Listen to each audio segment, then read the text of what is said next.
the future really is in your hands. And if you ever doubt for a moment the ability of the world outside of Hobart and William Smith to act on the climate crisis, please always remember that the will to act is itself a renewable resource, and we can renew it every day. Thank you for what you're doing.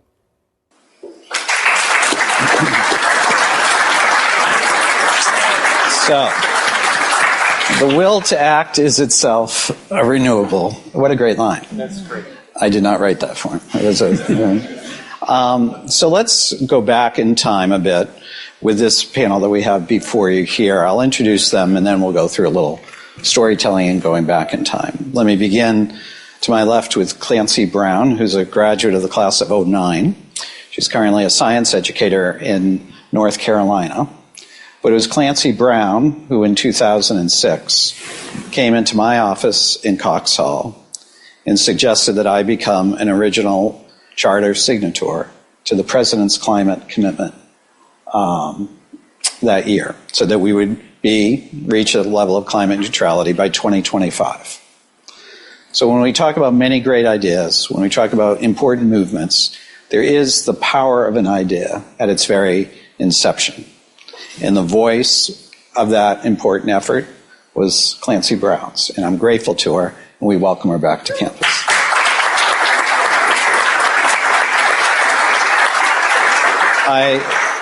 Clancy's a twofer here.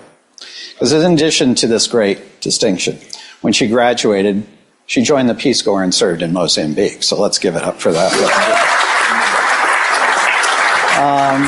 So just to bring us back in time and to have a little fun when we start, I asked communications if they could find a photo from 2007.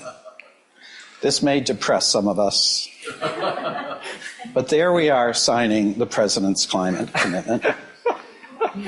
I still have that tie, I think. Clancy is right there to my left. That is Professor Tom Drennan to my right. Looking good there, Tom. Yeah. Nice shirt. Kathy Williams, former colleagues. Pete is there, former deans.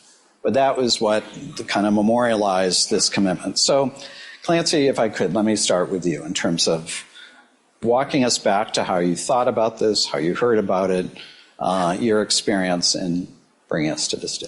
Sure. Can y'all hear me? Not yet. So I think the real beginning was when I got involved with the campus greens, and that was my first year at Hobart and William Smith, and I hadn't found my place here yet, and I was feeling nervous about college, and I was wondering, what it was going to be like, and then they just really welcomed me in. There was a group of seniors there who had been running the Greens Club, who ran the Campus Greens Co-op House. And I saw that students at this campus had the ability to make changes on the campus, and that really inspired me. And then I took Professor Drennan's environmental economics class, which came highly recommended. And I'm not an econ person at all, but I said, okay, I'll try it. And I loved it. It was fascinating.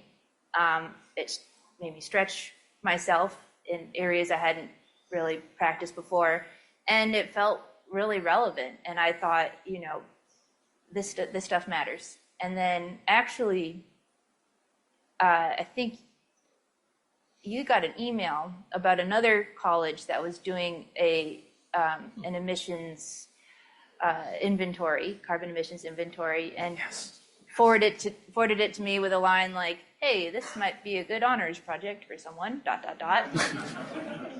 And I was like, okay, I'll do it. And I did the next semester I did an independent study with Professor Drennan and did my best effort at a carbon footprint of the campus. And that was really an experience. I got to work with all kinds of people who I hadn't met before. I mean, folks from buildings and grounds, folks from administration, to understand what we were doing at the time. And I came up with a number that was concerning to me. I think it was almost 10,000 metric tons of carbon dioxide a year, like five metric tons per student, something like that. And I thought, okay, well, I don't want my report to be filed away. Let's do something with this. Let's make a change. And I felt like I had people behind me in the Campus Screens Club. I felt like I had professors who were supportive and interested.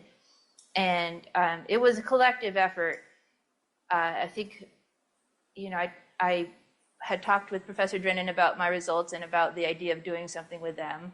And I talked with Campus Screens about it, and I said, let's make something happen. And we kind of put together our own little committee within the Campus Screens Club. We started talking to other student clubs. We went to student government, and we pitched the idea.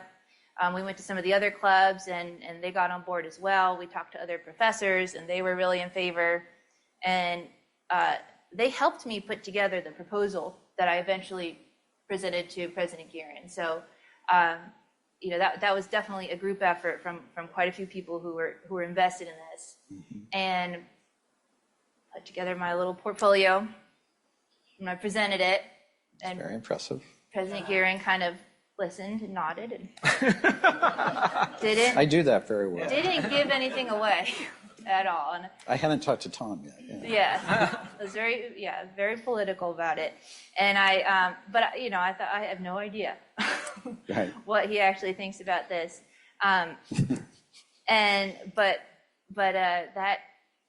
That was the spring of 2006, and then convocation in 2007, the beginning of the school year, we had the announcement that you were going to sign the commitment, mm-hmm.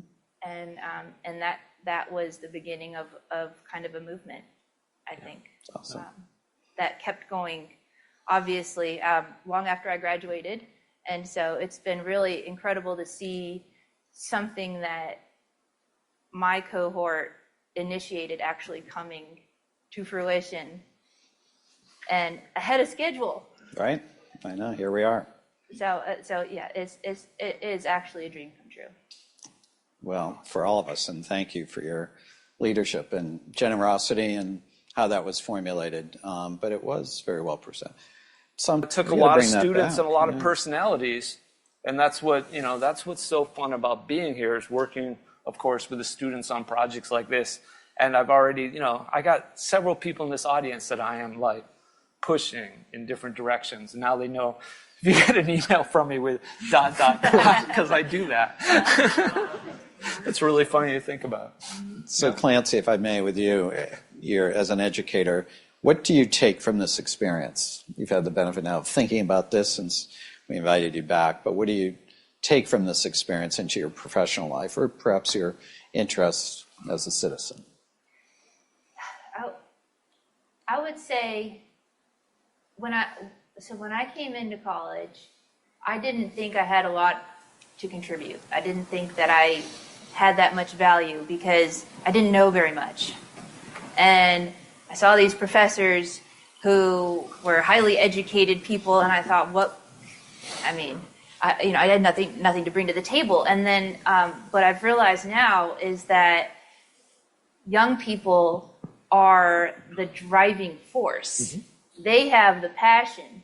They have the inspiration. They think in creative, innovative ways.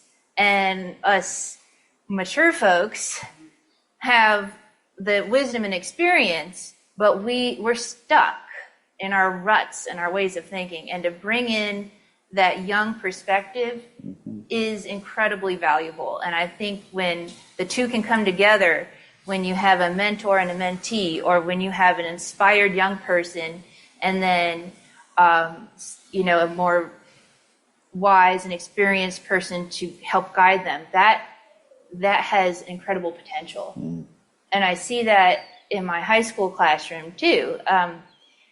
Students who are learning just the basics, and yet they ask the most interesting questions because no one has told them not to.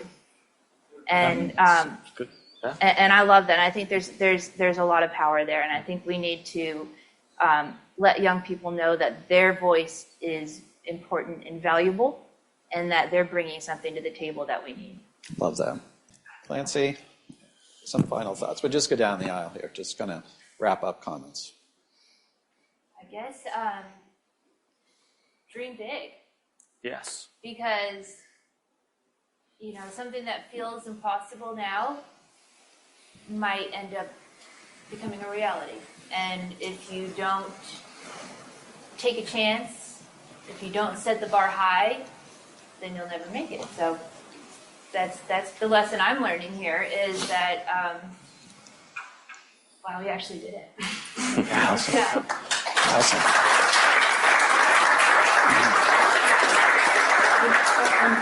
Awesome. For me, a takeaway is just sort of a bit where we started, and certainly what Clancy really nailed on her closing reflection. Is this the power of an idea and the inspiration to think big? I don't know that there's a movement that one can think of in our nation, from civil rights to women's rights to LGBTQ rights to environmental rights, that didn't start with America's young people. I think when you look over the history of our nation, the energy that was well expressed by Clancy and evidence in 2006 has continued in all these important movements. And last, for me, we live in a time where there's so many challenges, so many issues, and it's easy to get concerned and depressed that nothing can ever change. It will always be thus.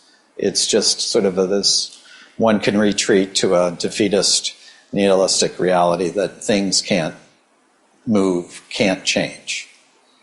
I would offer tonight, with our colleagues here, colleagues in the room, those that have preceded us, from the faculty, from the staff, that it's an example in our little small part of the world that things can and do change. So, with my thanks to everyone here tonight for your attendance, thanks so much for joining us.